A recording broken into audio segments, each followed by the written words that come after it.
साथियों, स्वागत है मेरे YouTube चैनल में आप सभी का। जैसा कि मैंने आप सभी से बोला था कि इस धारा 67 क के संबंध में मैं विस्तृत जानकारी आप लोगों के सामने लेकर उपस्थित होऊँगा और इसके संबंध में विस्तृत रूप से आपसे चर्चा करूँगा और आपको जानकारी साझा करूँगा। तो आज मैं उपस्थित हूँ धारा 67 क राजस्व संहिता की विस्तृत जानकारी के साथ आप लोगों के सामने। तो साथियों, इस प्रकार की अनेक जानकारियों के लिए आप हमारे चैनल को ज़रूर सब्सक्राइब करें और ज़्यादा से ज़्यादा लाइक और शेयर और कमेंट करें। तो आइए जानते हैं हम लोग कि उत्तर प्रदेश राजस्व संहिता की धारा 67 क में क्या प्राविधानित किए गए हैं और इस धारा का उपयोग हम लोग किस प्रकार से कर सकते हैं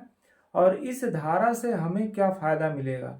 तो साथियों, सर्वप्रथम हम जानते हैं कि ये राजस्व संहिता में यह जो है जोड़ा गया 11 फरवरी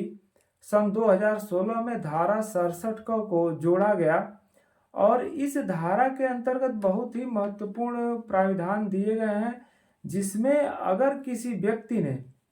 कोई भी व्यक्ति आम तौर पर यह देखा जाता है कि जिस जमीन में आदमी घर बनाता है, ज़्यादातर लोगों को यह पता नहीं है कि वह किस प्रकार की जमीन में उन्होंने अपने घर का निर्माण किया हुआ है। इस प्रकार के लोगों के सामने एकाएक जब उनको जानकारी मिलती है कि उनके द्वारा जो घर बनाया गया है, जिस मकान में वो रह रहे हैं, वह मकान किसी गांव सभा की जमीन पर बना हुआ है। सामान्य तौर पर साथियों, ये पाया जाता है कि जो सार्वजनिक जमीन पर अगर आपने घर बना लिया है तो उस पर तो आपको कोई रेमेडी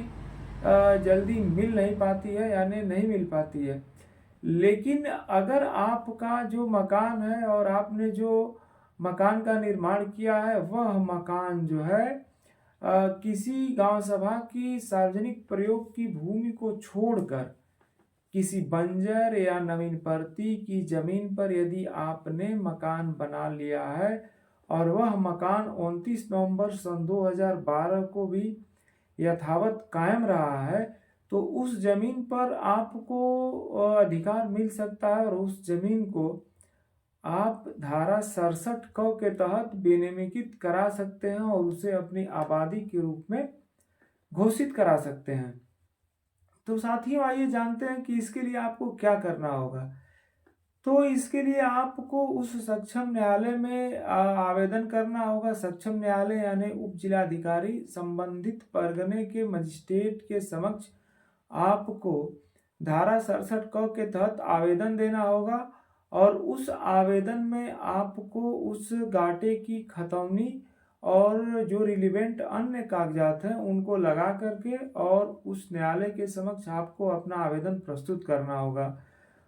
और उस आवेदन पर उस पीठासीन अधिकारी द्वारा एक जांच आख्या आहूत की जाएगी और उस जांच रिपोर्ट को जब मांगा जाएगा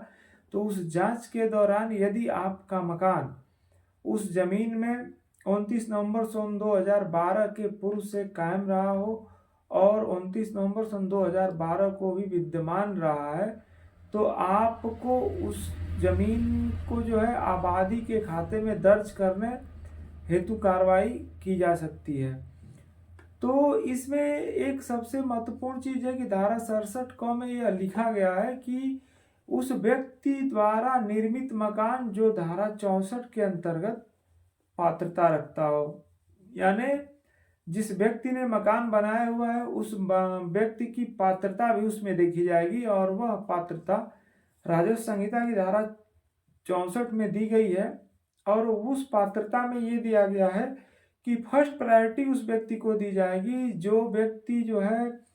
अनुसूचित जाति अनुसूचित जनजाति का अगर व्यक्ति है तो उसको इस संहिता के तहत इस धारा के तहत लाभ प्रदान किया जाएगा।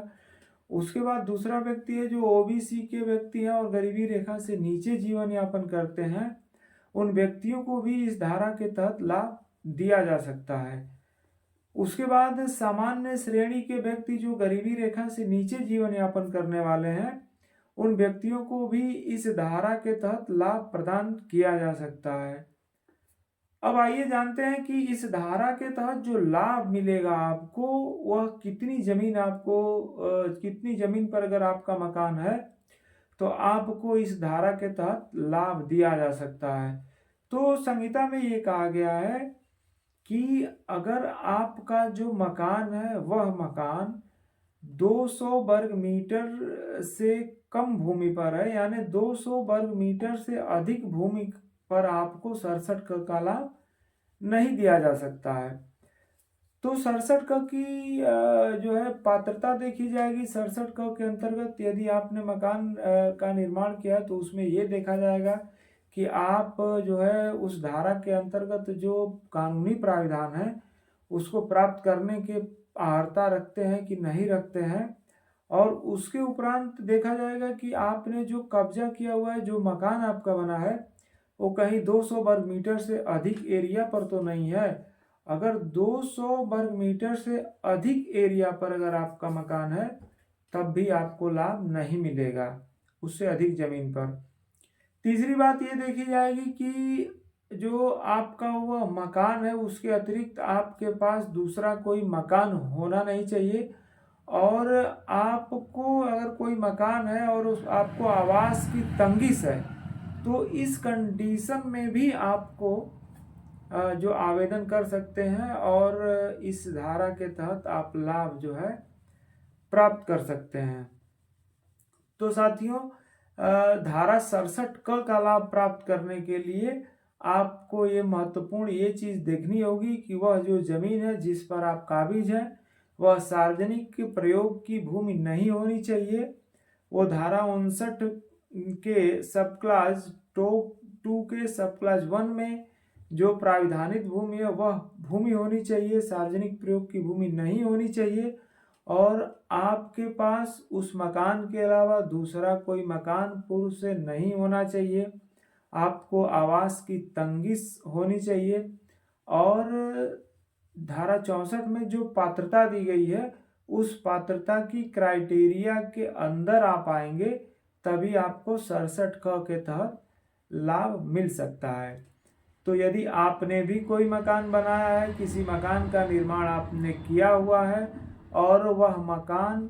जो है गांव समाज की ज़मीन में है और वह ज़मीन सार्वजनिक प्रयोग की भूमि नहीं है, तो आप धारा 67 क के तहत आवेदन प्राप्त करके उस भूमि